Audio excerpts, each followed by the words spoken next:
Welcome, beloved students from all around the world to this our International Artificial Intelligence Challenge. Here through the opening ceremony, we will dive a little deeper on the concepts that make AI up. And of course, we will proudly reveal the challenge that you will have the next 5 hours as soon as this opening ceremony is closed to develop and present. From behalf of everyone at the Global Youth Congress, this sort of challenges and experiences really come down to giving our students the opportunity to think thoroughly about the opportunities that lie ahead of us, the opportunities that technology enable for a world that's ever changing. So, on that note, our first step would love to introduce one of my fellow Global Youth Congress staff members in here, Adriana, who will be guiding us always through the competition as well. You will see her through the chats, you will see her through the whole experience along with you, and of course with our coach Danny throughout the groups, and even getting on calls with you. Adi, how are you doing this beautiful morning? Hello, Mal. I'm super good. Thank you so much for asking. Honestly, I'm very, very excited for this new group of students to learn a lot about AI throughout the weekend with their own hands, with their own plans, with their own experiences, right? I'm super excited, and I know that I saw you all yesterday, but I will be helping out throughout the weekend along with your coach, Danny. And overall, I'm just super excited. So, welcome, everyone. I absolutely love that, Adi. And I actually had a couple of questions for you because I feel yesterday was quite a learning journey for everyone, wasn't it? Yes, very much It so. was it was a bit of an intense 4 hour session with, different topics, different themes, and different avenues to really dig into AI. What would you say is actually your top take from yesterday's session? Well, I believe that my top take would be empathy. That's a word that we heard a lot, and thoughtfulness when applying those technologies. I think that it's extremely important to take that with you while you create this community based project, right? Because you are not trying to do the most expensive thing, the most innovative thing. You are actually trying to use AI in a good way towards something that works for your community. And also, something that I did find interesting is the communication aspect that they all mentioned. Communicating with your parents, your friends, your community in general can be extremely helpful to ideate the things that you will work on over the weekend. Absolutely, absolutely. And I feel all in all, the intertwining of different skill sets is really what sets apart a good product, whether AI or not, from a, let's say, not so good product. Exactly. Maybe something people use versus something that's just, a very good idea, but unfortunately not something that can really drive change. And many times, most of the issues with any product, service, or just anything we create and put out there come from the assumptions that we put and that we place. So I guess yesterday was a lot about understanding that the real value of what we create lies on how it serves others and how we manage to transform our knowledge, what we know, the technology that's available into something meaningful and something that can spark and move humanity to a bigger, better position down the road. So, Eddie, the one last question I want to make for you, you've been at the Global Youth Congress for quite some time now, and I'm super interested because you also seem to be a relatively young person leading, such wonderful experiences and such interesting events across our online portfolio and some of the live portfolio as well. So, just trying to think about all those times that maybe you've been in a position where you need to create something. Mhm. What do you think is your own process to make sure that that's actually serving someone and it's being meaningful for others? I'd love for you to share a little bit about that with our students. Sure, thank you so much. I mean, For the projects that I lead in the Global Youth Congress, I think something super important is always asking the right questions, something that we all focus on when creating an experience or anything that we want to bring to our learners is what is the ultimate purpose of this? What is the feeling that we want to get out of this? And also, what are the basic steps that I need to complete that experience. So, in my personal experience, I would say to start small, to think on important aspects that you need, like the values of your project, what it is intended for, and what is your ultimate audience. And you can start to build from there. And also, my advice would be to use that AI that we are introducing today to think on the steps that you could take to create that project that goes beyond the four walls of your room. So I think that would be my personal process and also my advice for everyone joining us. Absolutely. So, Adi, I feel like again, and I'm pretty sure you agree with me in this statement, but when we talk about technology, we should never miss the conversation on the humans behind the technology, most definitely. Because any piece of tech will only be as useful as its ability to serve other humans. And AI is no exception to that rule. Smartphones are no exception to that rule. And when it seems like the objectives of our humanity start to collide with the technology, that's where we need to take, determined action to make sure that we're realigning those objectives together and we're making sure that the technology is supporting us, that the technology is pushing us forward, and that all in all, we're here to ensure that the next step for humanity, not for the technology, is one that we're taking with extreme care, kindness, and grace. Um, so based on that, I guess we're now ready to move into our next step. We're gonna talk a little bit about tech right here. I'm gonna try to be not too technical, but I'm gonna make sure to guide our students a little bit further on some of what's out there, so they understand and they learn a little bit about the different applications and the different softwares and systems that can help them create and innovate in a meaningful way so everyone is truly understanding what this technology can do and what this technology can't do. And I know that has been a big part of our work at the Global Youth Congress from even from the back end of things. We leverage AI pretty powerfully, but we're always thinking, how can this technology benefit our end user and not, on the flip side, you know, strain them or even, lower their cognition at some point. Because I guess that's a very important point within education. So, just to wrap it up, I'm not sure if you have any final thoughts before we move into this more technical kind of side of things. I mean, I would say try to not be intimidated by the technical things. It's very easy once you get your hands into it. And I know that a lot of students can look a little bit intimidating, but as a student, trust me that I know that these technologies can be challenging. But once you jump in, try to have no fear when you're using them, then you'll master them, I'm sure, and especially with your curiosity that you have shown over the past few days. That would be my advice. Perfect. I really appreciate that, Adi. So we're gonna hop right now into Google Gemini, actually, which is honestly the tool we've been using most at Global Youth Congress when um, we talk about specifically AI as a whole.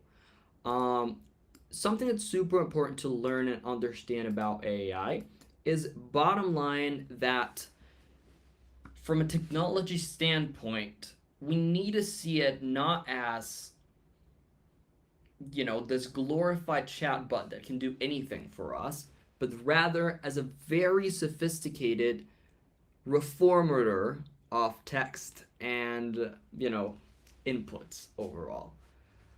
You're going to hear that word a lot, inputs and outputs, because in tech, understanding your inputs and how they transform gives you a pretty, let's say, good understanding of the output that's going to happen. So bottom line, the inputs are any, and let's take this as an analogy. Let's take this in terms of a specific, let's say a recipe. If you want to make cookies as an example within your kitchen, you'll need inputs, meaning ingredients. You will need, eggs. You will need flour. You will need probably some sugar, maybe some chocolate chips. It depends on the kind of cookie you want to make. But in the end, you're gonna need this whole bunch of ingredients, all of these different components that then you're gonna add some tools towards, which are also an input. Ingredients, tools like a whisk, tools like a blender, tools like, as an example, a bowl where you can hold the whole mix. All of those things are inputs. Then they go through a process, which, it's adding the flour, adding water, adding some sugar, adding butter, adding what you need to make sure you put a mix together. Then you cook it, and then you get the cookies, which are our outputs. So inputs, ingredients, tools, anything you need to create a specific output, which in this analogy is the cookie. If we think about inputs, the wonders of AI is that once you ask something into an AI system, there's so many inputs that you're not seeing. And let's actually focus right here on this is my, on this side of the screen. Let's focus right there on the screen that you're seeing with me. Because as you can see, this is a pretty simple interface, and this is common for any AI chatbot. If we look at ChatGPT, then we could actually maybe open it up real quick. We had chat.openai.com. Here we go. And as you can see, the interface is pretty similar. We've got what can I help you here. And then if we look at Gemini, it's just a chat box where you can type some stuff going in.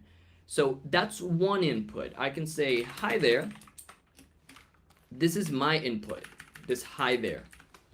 But I'm not seeing that in the back end of the application, there's a whole suite of inputs, of ingredients that will be mixed with this specific prompt to try to determine what's the best way to respond to that. So I'm not going to ask that hi there right now, but I do want you to bear this concept in mind. Inputs, process, outputs. AI works in the same way. You input some things, a process happens that ends up in an output, which is the generative part, the fun part where you can see, a whole email been written for you out of you asking from the AI to write an email for you, as an example. Then the other, and just thinking in terms of inputs, the other input that I can place in here, of course, are the files that I can add. I can import some code. I can import, a Google Drive file. I can import some, I can upload some files. I can tell the AI specific tools to use, which will modify the process that will happen between the inputs and the outputs. As an example, if I tap on create images, it will prioritize and understand that the prompt that I'm giving is focused on creating an image. I could also achieve that by just telling the system, please create an image. But if we select it here, the system's already going to part from the fact that what you want is to create an image. And then last but not least, this tiny thing up here, which often gets overlooked, it's extremely important. If we look at the Pro model and the Flash model, they are different, let's say, strategies to approach the process that the AI is going to go through. The Pro model is a model that will, let's say, reason a little better. AI doesn't really think, nor does it reason, but it's specifically, let's just say the Pro model is a little bit better in going deep into the matter and the inputs that you're providing. Whereas the Flash model, it's faster, it will provide faster responses, but maybe it won't be able to capture as much information, as many inputs as we go through. And I'll actually explain it this way. If we're making cookies, the Pro model can handle a 100 cookie production volume in under 30 minutes. Whereas the Flash model can probably handle like 10 cookies at a time within time frame of an hour within probably your home kitchen. So the Pro model is a lot more industrial. The Fast model is a lot faster, but maybe not as thorough or accurate within its analysis and its algorithm. So that's just a quick little, brief of what we're seeing here and the inputs that we can introduce to our AI. So prompt, meaning what I write, the specific tools I want it to create, which will modify the process that the AI will follow, and the specific model I want to work with. So those are, let's say, the three key inputs that you will have in terms of AI to be able to use AI effectively. Now, moving forward from the input conversation, we need to understand a second portion. And the portion is, how does AI really work? Because I know right now, for many of you, this may be just like a weird computer thing where you throw a question in here and it's some sort of robot that can respond almost like human about anything or most things very accurately. Reality is, AI is far from being able to output very human like behavior, let's put it that way. Unless you specifically train it to be able to distill specific human behaviors, it will hardly be there in terms of that humanity that we have. It's not able even to reason sometimes. It's just able to pull from its memory and out of very complex statistical models, understand on average regarding all these inputs what would be the most appropriate answer. That's basically what it's doing. So I'm gonna just give you a very brief example. I'll say write an email. I'm just using 3 words real quick. I'm using a pro model. And as you can see, the AI actually, this is a reaction from the newer models. But the older models would actually just write an email that would say, "Hello, hope you're doing great. Hope my email finds you well. And I was just looking to write to you to connect."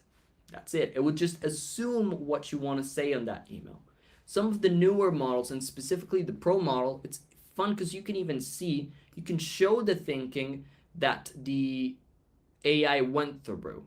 And again, quote unquote thinking. The system came in and it says, "I'm starting the email composition process. The user's request is quite concise, so I'm drafting clarifying questions to better understand the email's intent and target audience. Hopefully, this will give me enough information to write something useful." And then it's actually in the process of formulating those essential clarifying questions. This is how AI thinks. Thinks, quote unquote. Because really what it's doing is write an email, then trying to predict what my next move is going to be. If it's predicting in the back end that something as concise as write an email, I'm probably going to tell it for the first 2 or 3 times, "Hey, no, that was not the email I wanted you to write. I wanted you to do something a little different, like this, or that."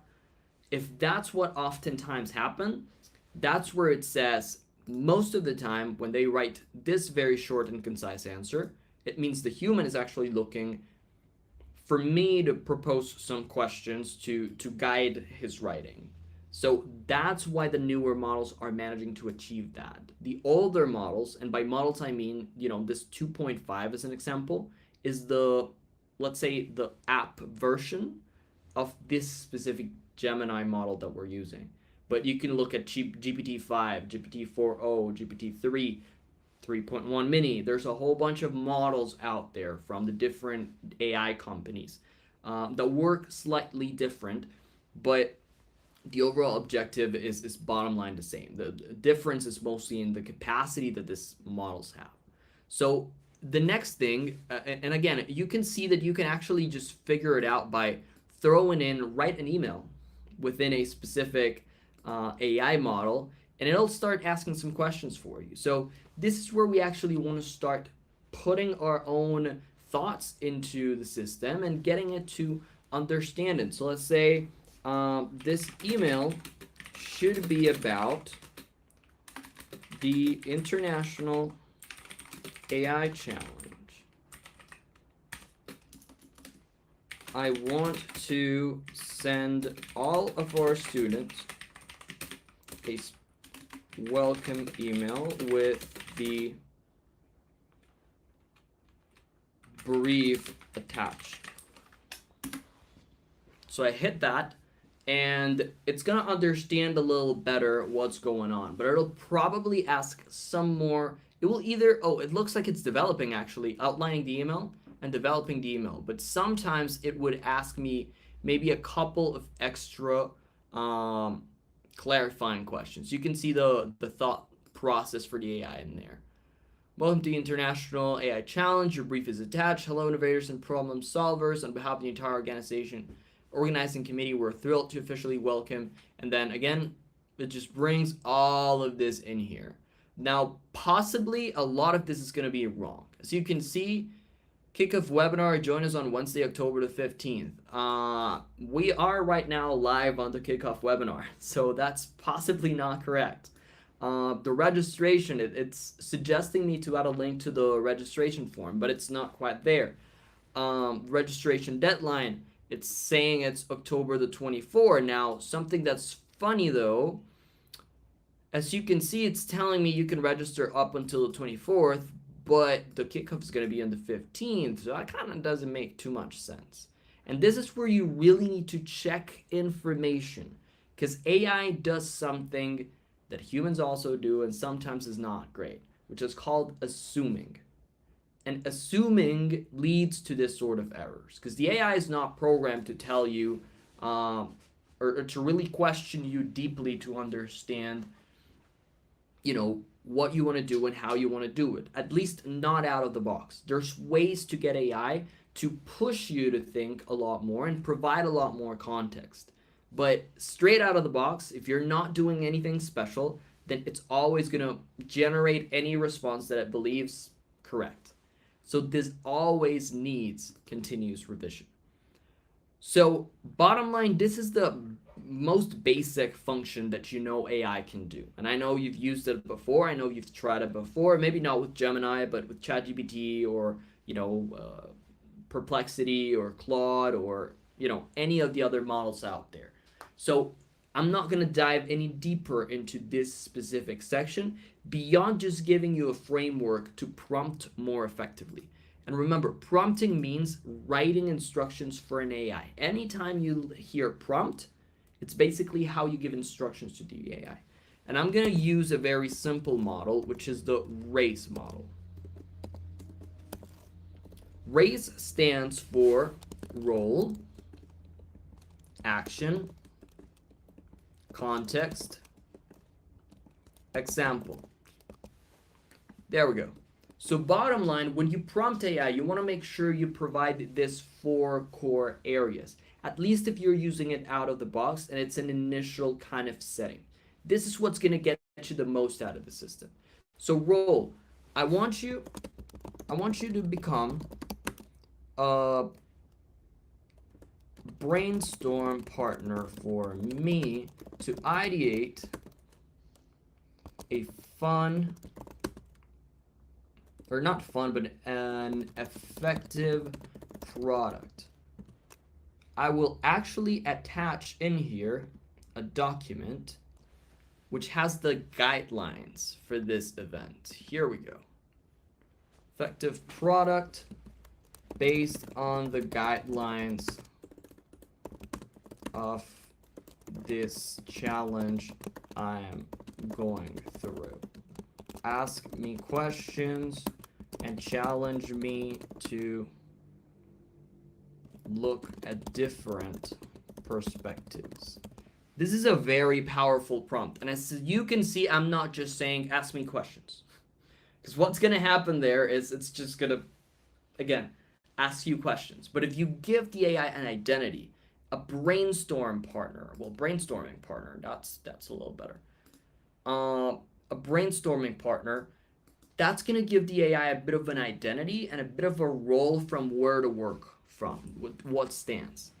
And then action, I'm gonna actually tell it every your job is to post questions for me and my team to solve that help us ideate a powerful community based idea for to develop. There we go. Then context, take the attached document as context, make sure we're compliant with AI policy as per the document. And then lastly, let's do examples. Some ideas I feel could work for our community are e-waste. I'm going to pull a page here from our previous champions at the International Forum. E-waste boxes for preschool that help students associate e-waste with correct disposal mechanisms. And I'm actually just going to leave it like this. An idea I feel could work for community is that. And there we go.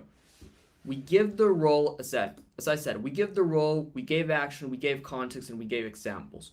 And what this is going to really help the AI structure its work a lot better than if we just start with a very simple, kind of nuanced idea. As you can see, it's even giving you a plan. It's telling you, I'll ask a series of questions. Let's define your community and the problem. So your community, and it's giving you questions so you can talk through with your team actually. And this, just like Tim said yesterday, this can help you get started. And this is not about the AI doing the work for you, but rather the AI helping you structure your thinking so you're more time focusing on the value work, which is the bright ideas that will change our world, and less time on the busy work, which is figuring out maybe the different questions and perspectives and lines of thinking that could address one specific situation. This can help you perhaps flag, there's not just this way of seeing things, there's 3 more ways of seeing that. And then if, for example, you have one idea, you can throw it in here and tell it, give me the pros and the cons of this idea. What other perspectives or how could it fail? There's a model that we actually teach to our students within one of our Modal United Nations prep courses, which is the 6-hat thinking model. That's an MIT model for solutioning, for coming up with solutions from a different perspective through every hat.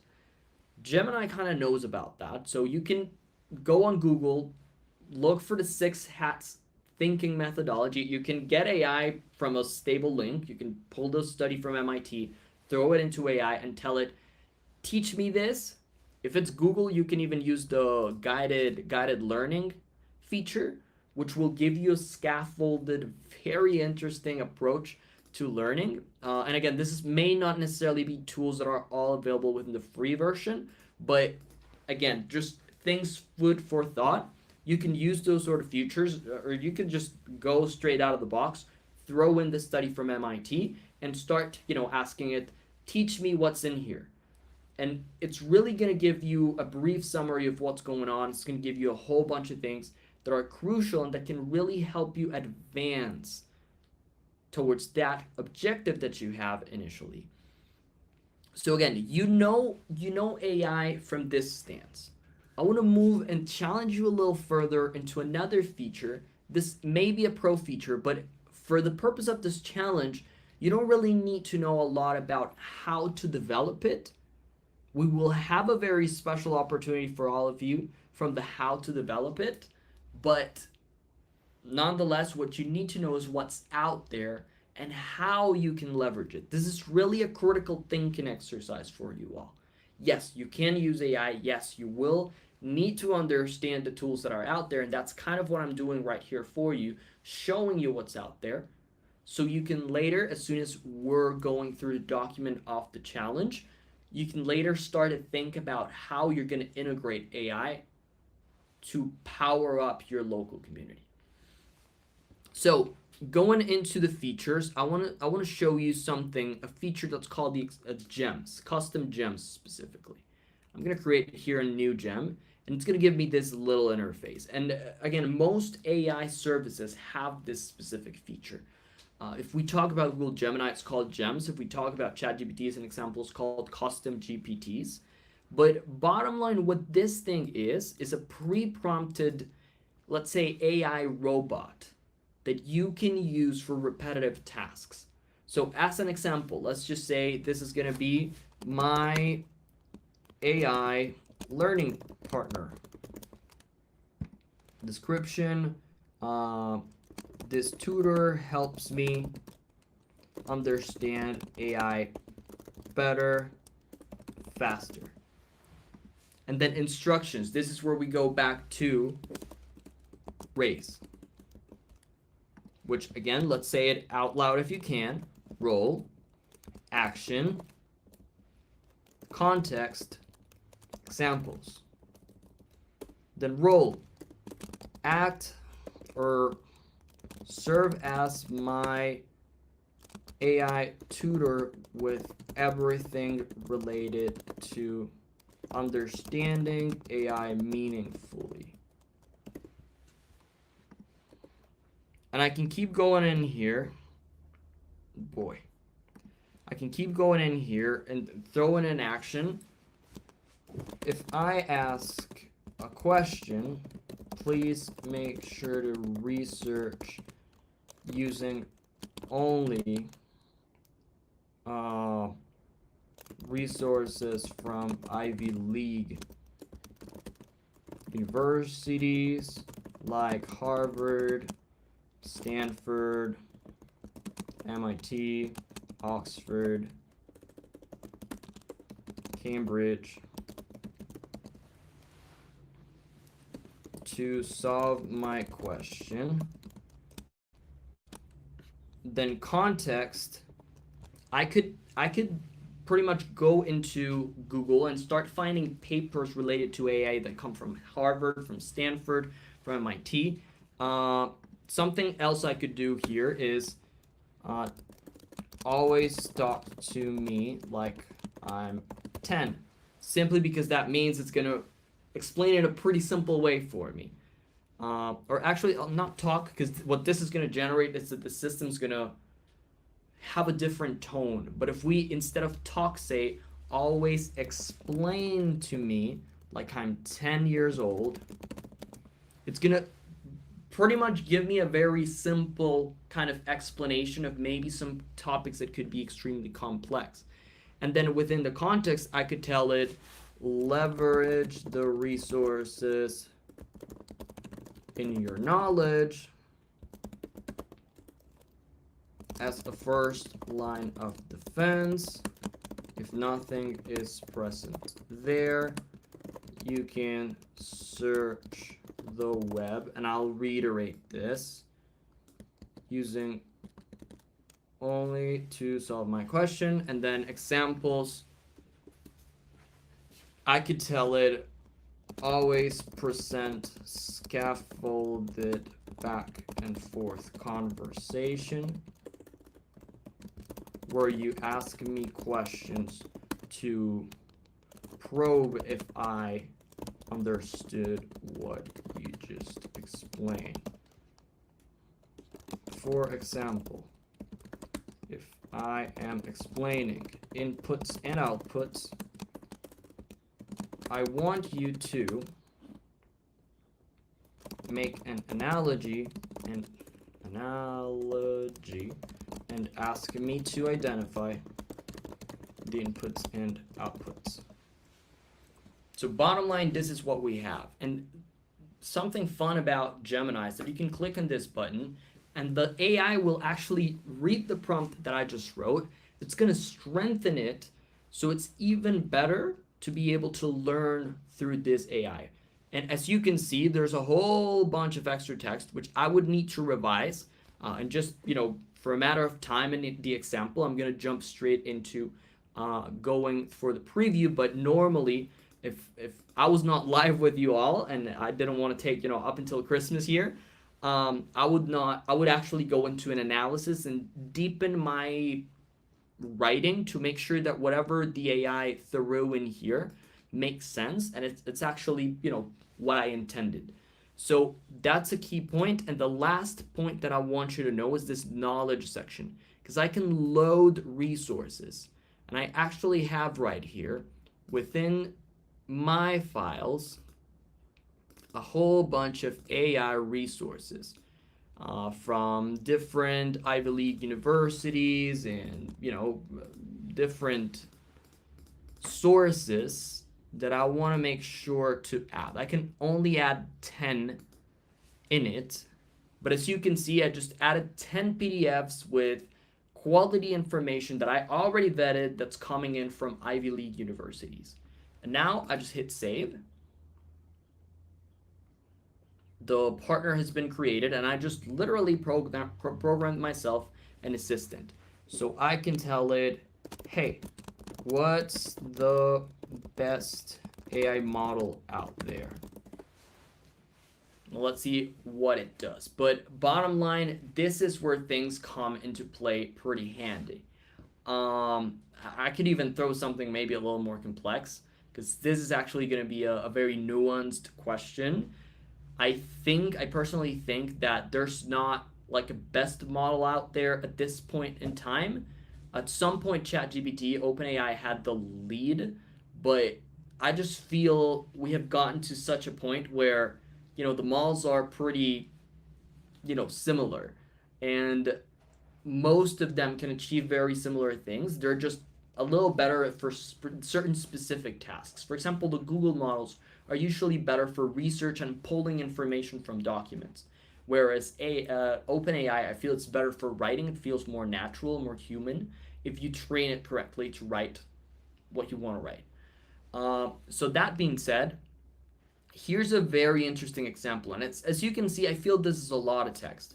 I would actually revise my prompt at this point to tell it I want concise responses, maybe like 2 sentences, 3 sentences stops, and then a lot of iteration, so it goes back and forth with me. But regardless, this is a very nice first attempt because it says it's a super interesting question. It's like asking what's the best superhero. Is it the one who can fly, the one who's super strong? And this is actually pretty solid and pretty along the lines of what I was mentioning. It really depends on what you need to do. It's literally saying just what I was saying. So again, it's super interesting what you can achieve with AI, and it'll tell you very fun, very down to earth ways for you to be able to address or understand a specific concept. It can, bring it down to explain me like I'm 10, or you can bring it up to explain me like I'm a PhD on this subject. And if you manage to go from explain me like I'm 10 to all the way to explain me like I'm a PhD, then that means your learning's getting there. So again, this is just a tool that's out there. The custom GPTs, in my mind, is possibly the most powerful tool, because this is something anyone who knows how to speak could literally get to use. You don't need to code. You don't need to, learn crazy things from computers. You just need to know how to give AI the appropriate responses. And that honestly doesn't take as much time. It's just a matter of playing with it, understanding what words start to do what. As an example, the call out that I made, because I said talk to me like I'm 10, I already know that's going to modify the tone, but not necessarily the explanation strategy for the AI. And those tiny differences, you only get them by a lot of iteration, by a lot of understanding, or again, asking to individuals who have used AI enough to be able to coach you on that section. That's what's called prompt engineering, which means how do I engineer? How do I write instructions so the AI takes them in an appropriate kind of way? So with that in mind, I want to jump a little bit further from the custom gems function, because this is really the baseline of most AI workflows, and the biggest power that AI has. This is one piece of the technology. But now I'm going to show you something that perhaps is going to look a little scarier. And this is what's called an agent. An agent, and I'm actually live on a coding platform here. It's a very visual coding platform. I feel I would honestly not take too much time to really be able to explain in depth what's going on here. But bottom line, this is just like we were doing before, a custom gem. The difference is that I can automate how this gets triggered, so it's no longer something that I need to text directly in the Gemini app. I could connect in here a phone call, or I could connect in here, in this case, it's connected to a Google Chat message. So it's receiving messages from a specific conversation, it's throwing it through the custom gem, and then it's responding to the user from what the custom gem threw. If you look at it, we have a brain for that agent, which is called which is the model that's using. Right now it's using GPT-5 mini, and it also has memory. This is actually a database, and I'm not going to get too much in depth with the technicalities of this, but if you look at an Excel spreadsheet as an example, that's a database. That's basically how a database looks, and it's just a record of every interaction that has happened in the past, so the AI knows how it can react towards the future. It's just giving it more context. And the cool thing about agents is that we're no longer stuck to just a plain conversation where I need to copy and paste stuff into other places. I can actually connect my calendars in here.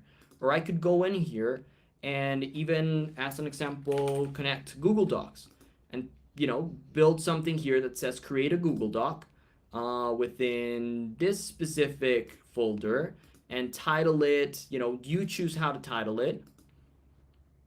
And yep, I can tell it literally, I'm going to ask you something and I want you to create a Google document by whatever I asked. Or I could even tell it there's some ways that you can connect this into, for example, productivity software like Asana, which is a whole different thing. Or you could even think about, going on Facebook and posting something to Facebook out of this, or pulling analytics from your website, or, a whole bunch of different things that you can do.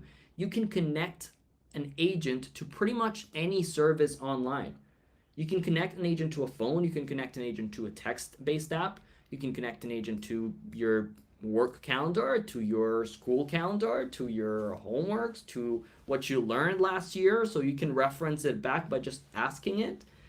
You can even create transcripts from lessons, I would say, and perhaps give your students a bit of a clone of yourself to answer quick questions that were covered through a last lesson.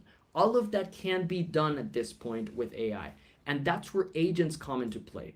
But now, what's even more powerful than an agent? When you have two agents working hand by hand.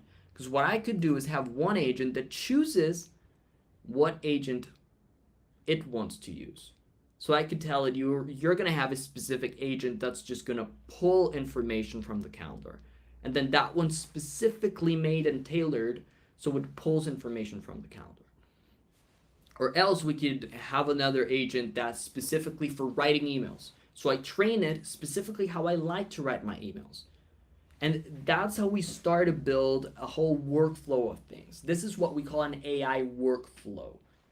And it truly brings out the power of this technology and what it can achieve. And if you think about this, again, we're saying inputs, outputs. You can see it very clearly right here. The input, it's a text from someone, process, the agent's doing it, and the output is the response to that someone.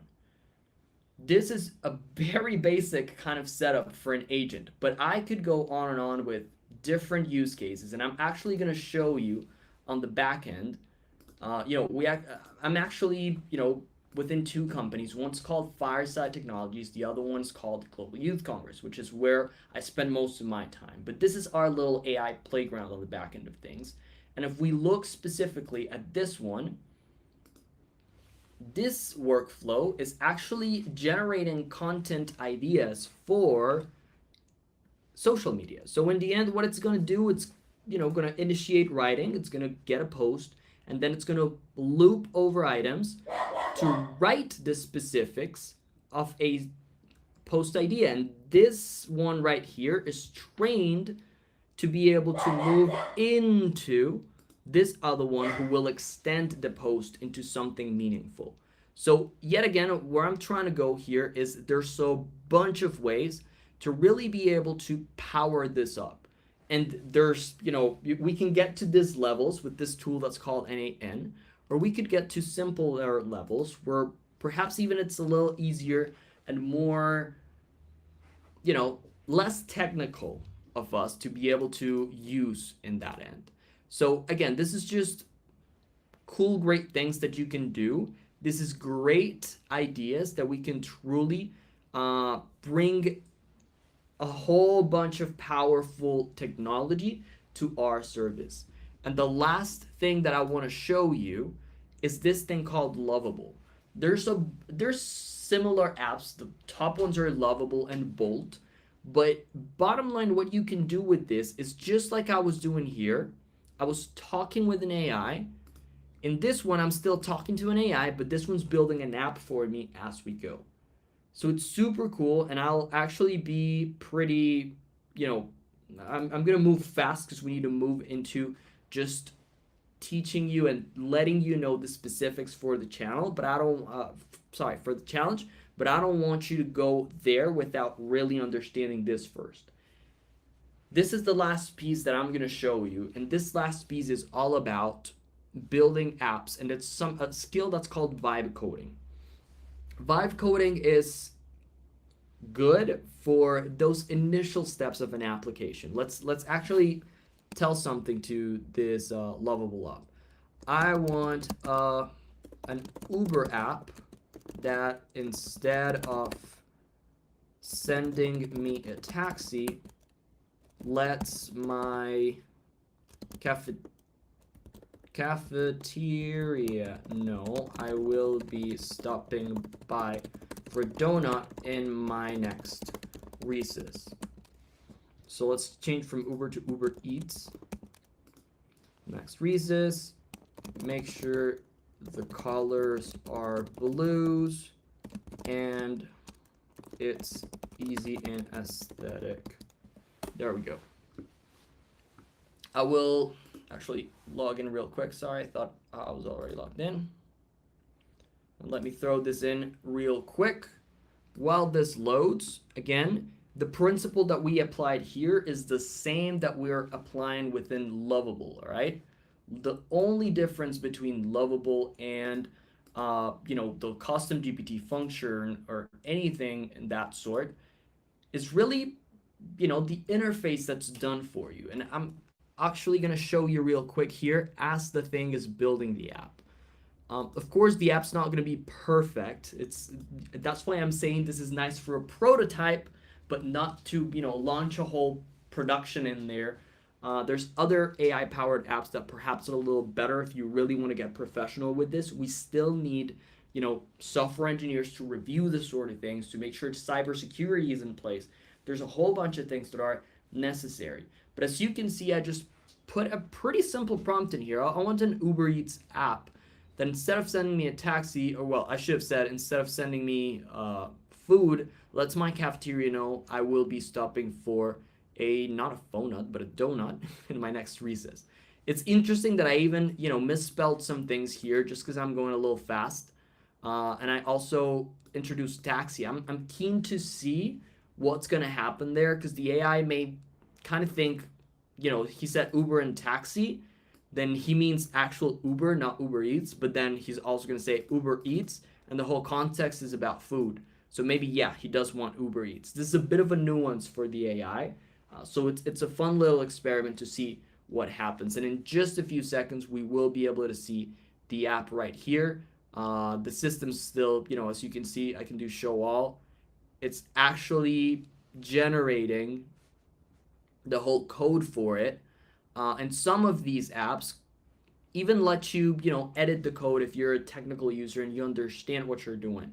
That's why, again, I'm saying this sort of apps are great for prototyping, though if you want to eventually launch one of these apps into the market, there's certain things that apps need to be compliant with in terms of cybersecurity, data usage to ensure their users are protected. So we're going to leave this for a while, and I'm actually going to move. Oh, it looks like Donut Time app is ready with a beautiful blue theme. Okay. It looks like it's ready. Let's see if the preview comes along. There we go. It's loading for us. That was fairly fast, as you can see.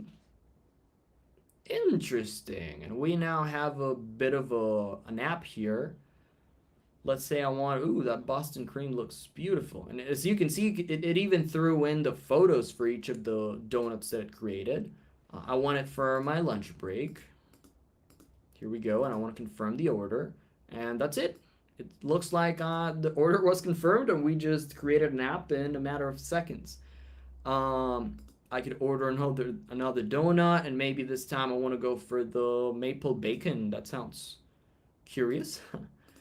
Let's go for it, and as you can see, it says order confirmed. So bottom line, this was coded by AI in seconds, and this is where we're leading, and the kind of things that we could really use to build powerful community projects.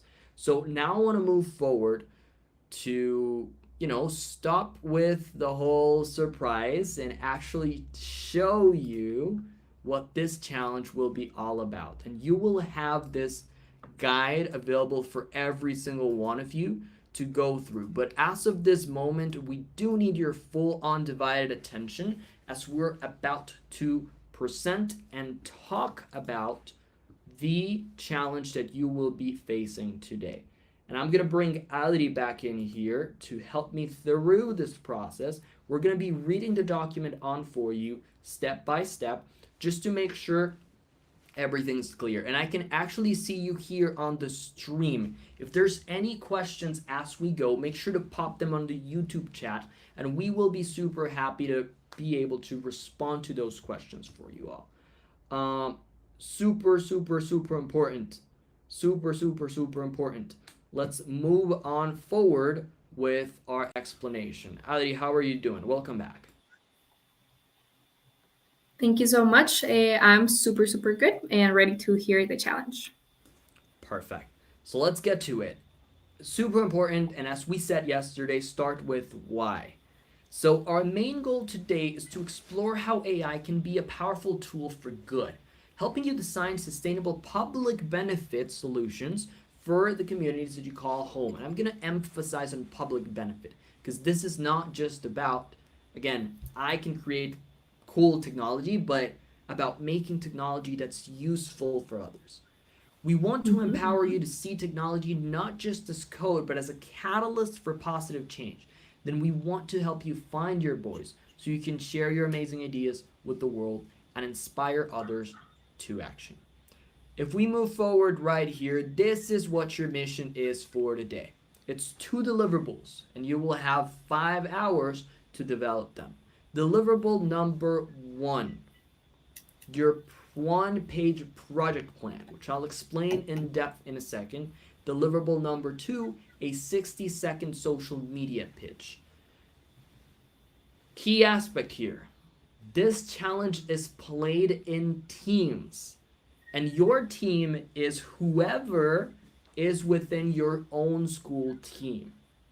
Meaning everyone from one specific school must work together to develop the 2 deliverables that you see on screen. Both the 1-page project plan and the 60-second social media pitch. Both of these deliverables must be made by the team. It's not one or the other, but rather the 2 of them. So far, so good? All right, everyone. So moving forward, to bring your vision to life, we want to make sure you understand this too. The 1-page project plan is all about giving you that base layer thought process, giving you that strength in what you want to do. And then the 60-second social media pitch is really where everything comes together and you explain it and lay it out in a format that people actually can consume and that can actually understand. So, tool number one, you just need to deliver. Tool number two, you will be evaluated upon. And how will we celebrate that specific success on your 60-second social media pitch? There's three key areas: idea, argument, and execution, which will, again, deepen in just a second. But the idea is basically whether what you're posting is actually impactful. Is it valuable? Does it integrate AI well? Or perhaps is your idea too non AI focused? Remember, we're looking for AI first solutions that can help power up your community from the stance of the Sustainable Development Goals. Argument. How are you argumenting your process? Is it clear? Is it delivered persuasively? Is the, you know, point that you're trying to make actually something that makes sense, something reasonable? And then lastly, the execution. It doesn't really matter if you have, a very strong idea and a very strong argument if we can't hear your video and if we can't understand what we were saying in there. So the execution is also something that's key. Is your audio there in the right place? Can we really hear it correctly? Have you tested it across multiple systems, not just with headphones? Have you tested it in a computer? Have you tested it in speakers if you have those available? Make sure the execution is there because we want to make sure every single idea is heard. Ali, any comments thus far with this three ideas or criteria? Any recommendations for the teams? I think the most important part is all about the execution, which is what we talked about with Full Sail last time, right? Trying to edit it the best that you can. We're not expecting like full on movies, but we are expecting a good job when editing your video and being able to listen to you and have a good storyline. That would be my advice for this. That's key. And bottom line, in terms of execution, one other thing I'm going to make sure you all remember is that sometimes less is more. Yes, Sometimes yes. going simple, but clear, and you don't necessarily need, again, a Hollywood production with explosions and CGI and an AI made robot that will be through the entirety of the video explaining something. You may include some AI videos, yes, why not? But specifically, you want to make sure it's clear. You don't want to overdo. You may want to do something simple and then build on top of it as soon as you feel it's strong, but at least have that first iteration that you're happy with instead of trying to go, all in and build this Hollywood production and not have time to deliver something in the end. Adi, did you wanted to mention something? Yes, I also wanted to mention that uh, time management is key for this. Make sure you are not starting to film your challenge 30 minutes before because it's not going to work. You're not going to have enough time. Make sure that you are working at least, starting to work on it at least 2 hours before the final due date or due time, is so that you can turn it in on time and that you can qualify for the finals. That's key. And every single successful project I've made in my life has one person that's our time tracker. And it's that person that's, sometimes it's a bit of a not too great job to be in, but it's up to that person to make sure to keep the team accountable and tell them, hey, it's time to move into this. We have no more time for this. Let's go. Let's move. That's a key player. And if you trust that person and their time management skills, I'm sure you will be able to deliver an outstanding product. But let's get a little bit more in depth with the deliverables. The first deliverable, it's our one-page project plan. And this is a very usual technique we use with our business and project planning students to make sure they have a bit of an idea as of how to develop things. And this is actually the one-page project. This is a template, just as a heads up, just because it's on our Global Youth Congress Drive, I'm able to have full editing access. You won't be able to see that on your screen. You will have a limited editing just so we have a template that everyone can copy. In order to copy it, you want to click here in File, make a copy, and this will make a copy within your own records. Choose the folder you want to save it to, but this will give you a copy within your own drive that you can edit and you can leverage. So this is the template that we're providing for you, and there's, 5 key areas we want to make sure you think about before you even start thinking about the video, because this is where the substance is going to come from. Make sure to start here. Start in your one-page project. Then figure out how you're going to tell the story. So going back on this and just going back into the brief, as you can see, the template's right here. There's a bit of a link in there.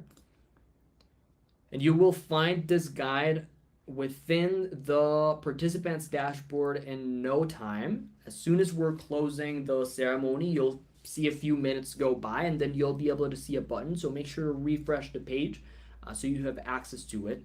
But bottom line, you'll be able to click here. Template's going to come up, make a copy, work off that. Now, specifically with the writing guide, what do we need to bear in mind? The community profile is what's first to develop, and this is actually in order. You develop your community profile by describing your local community. Remember what we were talking about yesterday in terms of understanding thoroughly who you're serving. Because you really can't fix a problem for someone you don't understand. Adi said it best at the beginning of this training: empathy. Community profile is all about putting on paper, on black and white, what empathy looks like. What's the community you're trying to serve? How do they think? What are their strengths? What are their characteristics? What are their challenges? And as part of the profile, identify what are those SDGs, what UN Sustainable Development Goals that are not being fully met as you would like them to be. This analysis will truly be the foundation for your projects.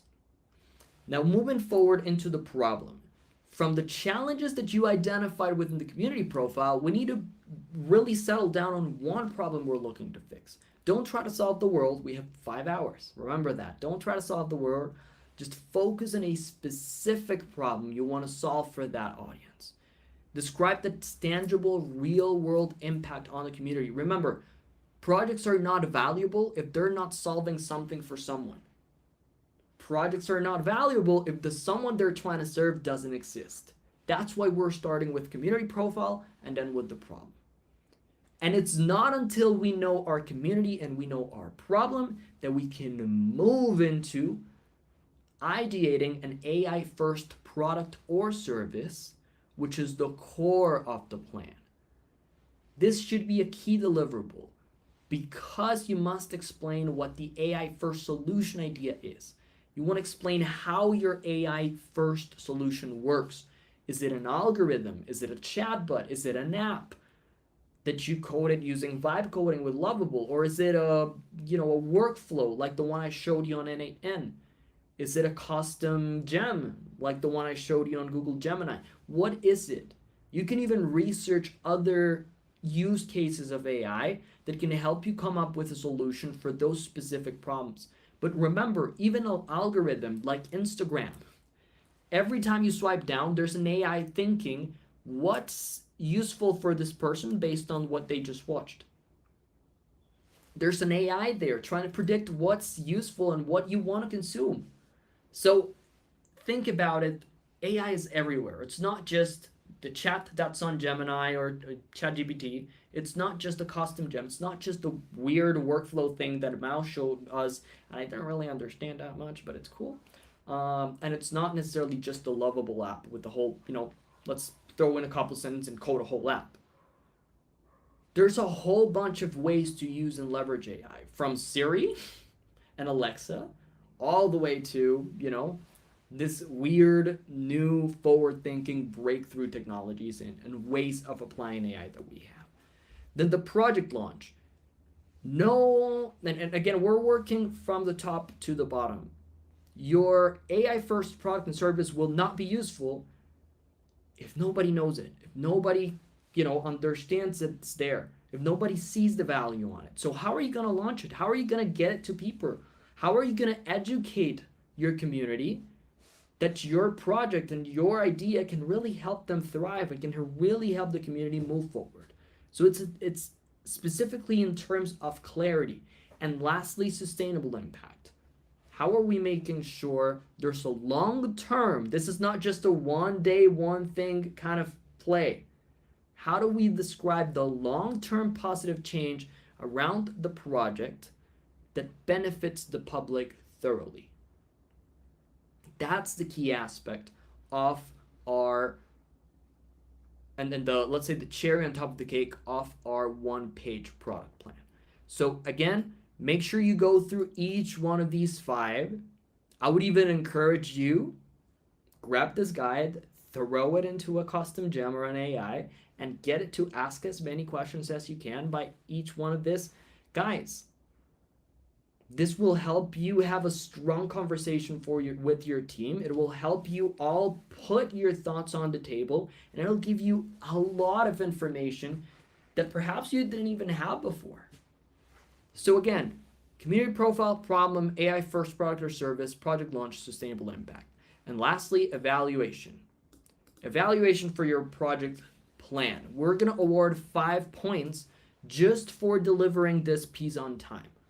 There's not too much revision in terms of, what you're writing in here, because honestly, this is going to be your draft to then move into deliverable number 2, where we will have a bit of a more thorough judging and evaluation. This is what our judges will mostly focus on. They will make sure you deliver this, and if they have doubts, they will fall back to your page. But the key aspect here is going to be the 60-second social media pitch. Whether your idea is there, whether your argument is there, your final execution and ability to explain how you're using AI to power your local community.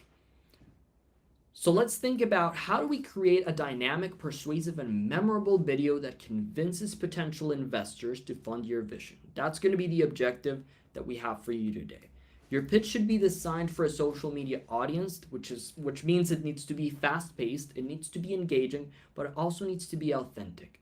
We don't need a Hollywood production right here. And this actually comes from data. Some of the best performing videos online are actually a selfie-like video. Someone recording in a selfie style within the social media to make sure they're, making their message come across. This is a suggested structure. This doesn't necessarily need to be followed as exactly as it is in this document, but this is a suggested structure that we professionally use to engineer social media videos. You should start with the hook. Professionally, you usually do 0 to 3 seconds. We're cutting you some slack here. So the hook, 0 to 5 seconds, you're good with that. Start with a powerful question, surprising fact, relatable story. How are you going to grab the viewer's attention? Think about the videos you watch on social media. How are they, ethically grabbing your attention? And keyword here is ethically, because there's some unethical ways to grab your attention. That's usually what we call clickbait. Then if we move into point number 2, problem and solution. In terms of problem and solution, this is the key developmental aspect of the video. This is where you're explaining and stating the problem, where you're introducing your AI solution in simple, powerful language. Show, don't just tell. That's key.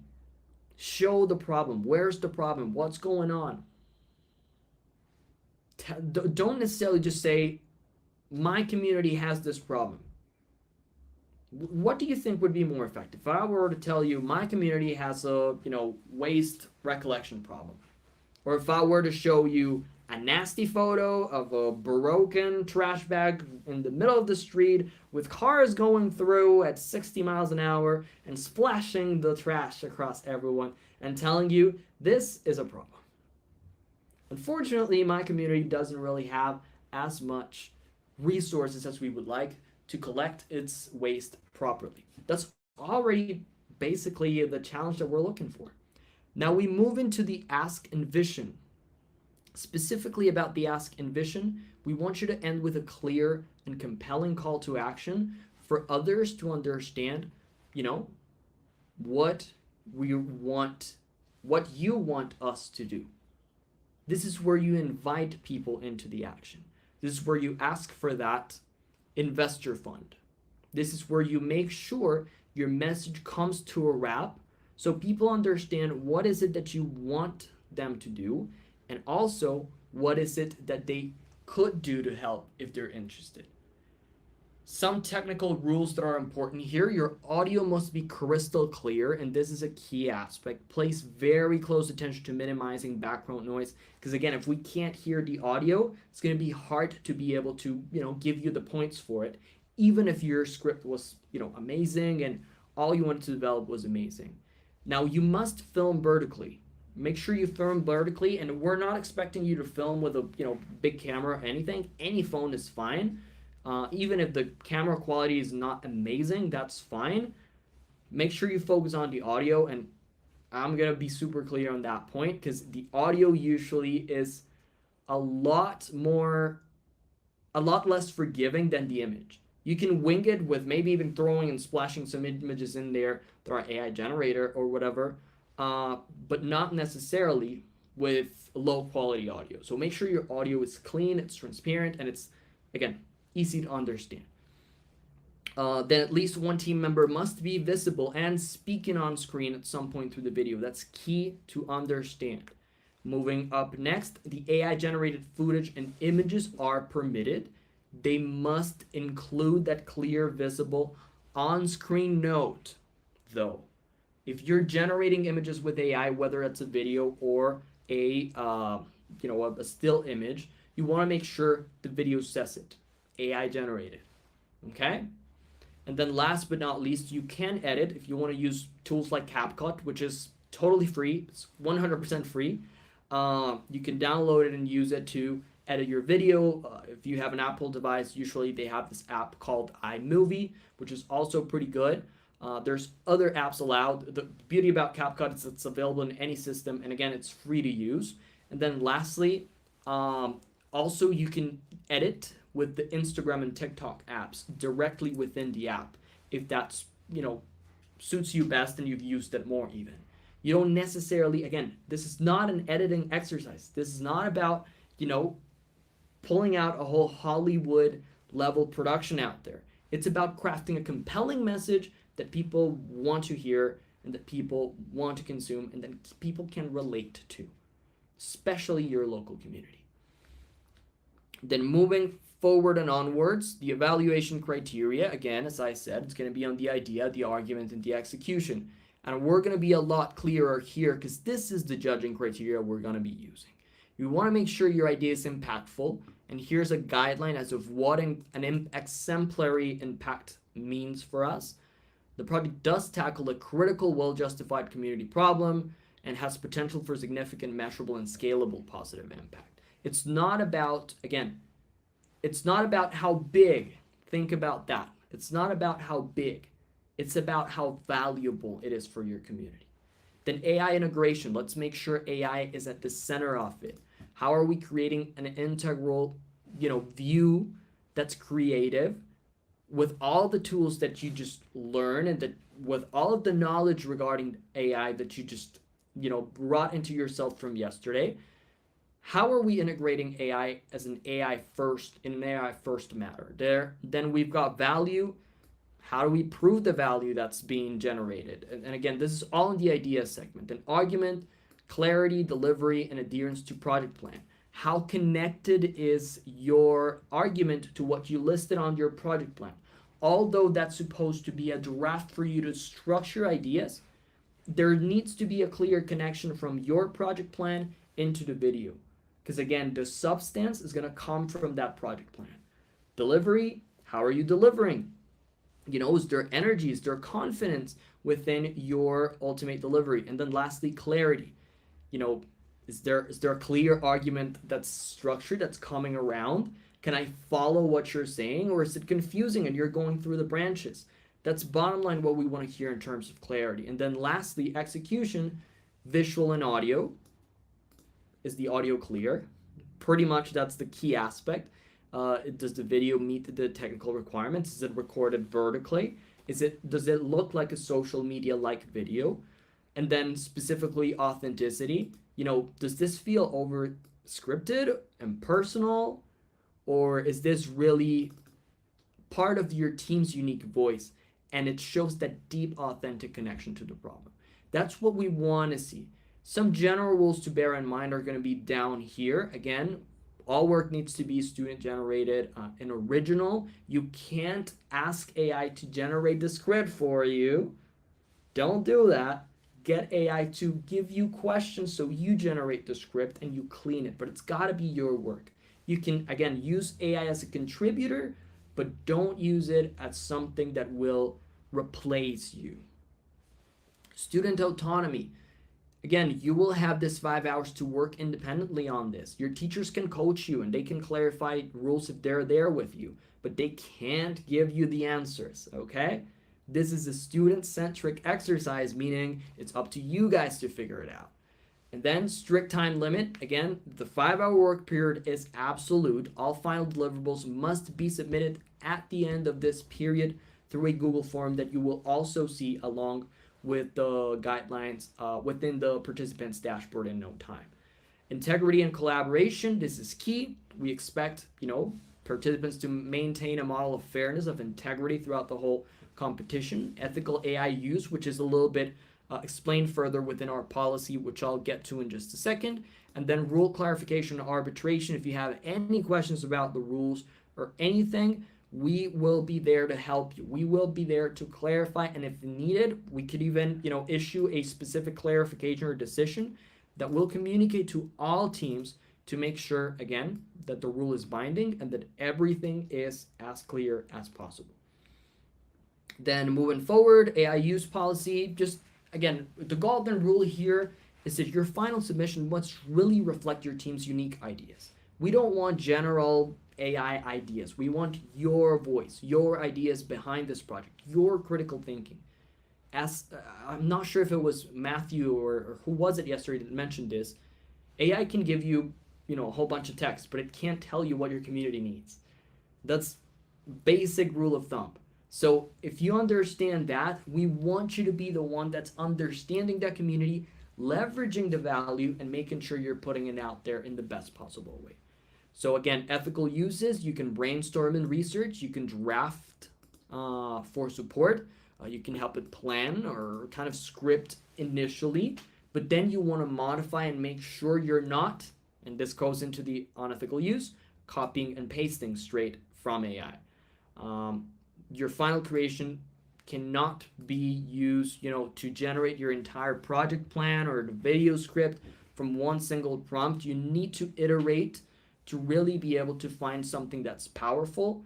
In terms of creating assets, you can create assets with AI like images, music, or any other media that you want. And then lastly, feedback and sparring.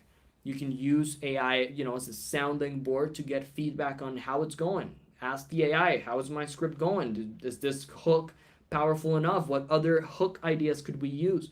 Just make sure you're on the driver's seat and AI is just a collaborator. It's just a co-pilot, not don't outsource your thinking to the AI, but rather use it as a colleague. And then lastly, misinformation, key aspect, revise everything. Creating deceptive content like deepfakes is prohibited unless there is a clear and visible on-screen call out for it. We will very strongly advise against putting photos of yourself into these systems. You will mostly, if you're leveraging AI, you will mostly be using free models, which means that those photos could end up in the AI's training data, and we don't want that for you. We want to take care of your privacy and your data, so let's make sure not to put our own photos. You can, create a character if you want, or, Google kind of the person that you want, throw that in there, and then you can figure it out from there. But make sure you use resources that are already online, solely resources that are already online. Don't add your photos, don't add personal identifiable information of yourselves or of your community members. Make sure you keep that in mind as you go, just so again, we're as safe as possible as we develop this. So everyone, the challenge has been briefed. And now we're gonna go into developing. As I said, you will see this within your participants dashboard in just a few minutes as soon as this live stream is closed.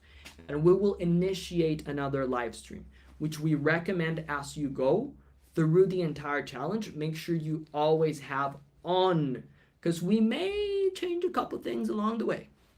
I'm just going to give that out. I'm just going to say that out. And if we change anything along the way, you're going to want to be first in knowing it.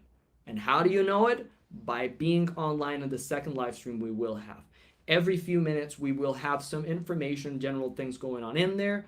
But for the most part, it's going to be, us just being ready for us to develop as much as possible.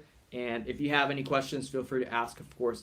Outside, my friend Ali right here, or of course our official coach Danny. Ali, any final comments? I mean, I am wishing you all good luck for the challenge. Hopefully, you all get to experience this with your team, truly make it the best that you can, and use all the resources that you find on the internet. Anything that you can. Also, make sure that you are taking enough time to plan out your product and also your video to try to give us the best product that you can by the end of the day. And good luck. I wish you the best. Oh, good luck, everyone. I appreciate so much you participating in this challenge. We wish you all the best. Keep posting your participants dashboard. In no time, you will be able to see the document right there and green flag to start working on it. See you so very soon.